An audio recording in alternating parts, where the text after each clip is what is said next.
So good morning my dear students, hope you are fine. इस video में हम लोग देखेंगे कि ब्रेक इवन पॉइंट की फॉर्मूला हम लोग कैसे कैलकुलेट कर सकते हैं। तो लेफ्ट हैंड साइड पे आप लोग देख सकते हैं कि मैंने वो सब फार्मूला भी लिखी भी है कि एफ इजिकल फिक्स पॉइंट है, a variable cost per unit है, b selling price per unit है। जो टोटल कॉस्ट हमारा प्रोडक्ट का होता है वो fix cost plus variable cost ही होता है। तो फिक्स कॉस्ट तो हम लोग टोटल में ही कैलकुलेट करते हैं, लेकिन ये जो वेरिएबल कॉस्ट है वो हमको पर यूनिट दिया जाता है।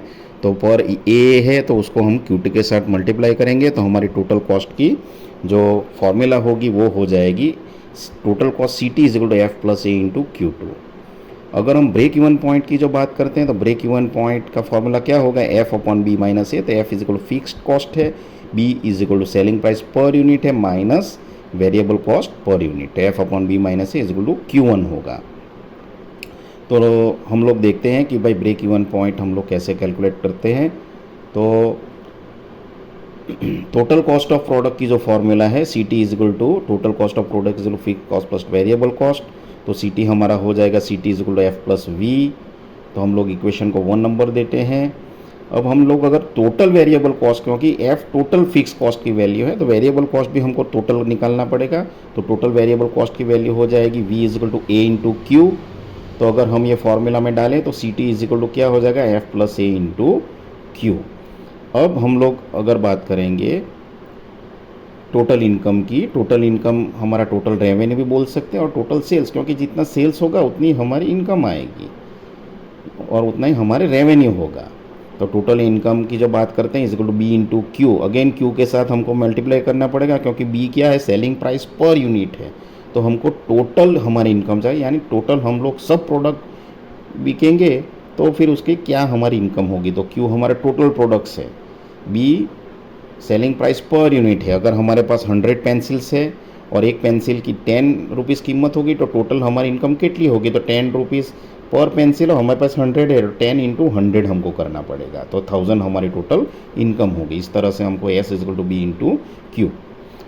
तो अब लोगों ब्रेक इवन पॉइंट हमने जैसे समझा है, तो ब्रेक इवन पॉइंट पे क्या होगा कि टोटल जो प्रोडक्शन कॉस्ट होगा वो और टोटल इनकम हमारा सेम हो जाएगा। इसीलिए हम ऐसा बोल सकते हैं कि हमको ना नफ़ा ना नुकसान होगा ब्रेक इवन पॉइंट पे। यानी हमें मिनिमम ब्रेक इवन पॉइंट जितना प्रोडक्शन तो करना ही पड़ेगा किसी भी तरह से।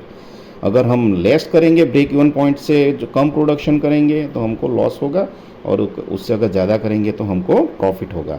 तो ब्रेक इवन पॉइंट पे क्या होगा माय डियर स्टूडेंट्स कि हमारा जो प्रोडक्शन कॉस्ट है वो और हमारी टोटल इनकम जो उसको बेच के हमारी इनकम आएगी वो दोनों इक्वल होगी। Please remember this. So at break even point total production cost is equal total income.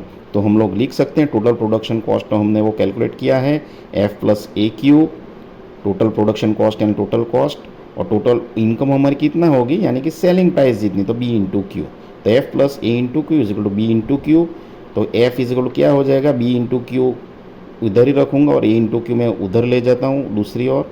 तो F is equal to q into b minus a. तो इस तरह से अगर क्यू को मैं ऐसे रखूँ और बी माइनस ए को शिफ्ट कर दूँ तो break even point is equal to q is equal to f upon b minus a. तो इन दिस वे हम लोगों ने ब्रेक इवन पॉइंट यानी क्यू का हमने फॉर्मूला कैलकुलेट कर दिया, is equal to f upon b minus a. So please practice this derivation, it is very important. Thank you very much.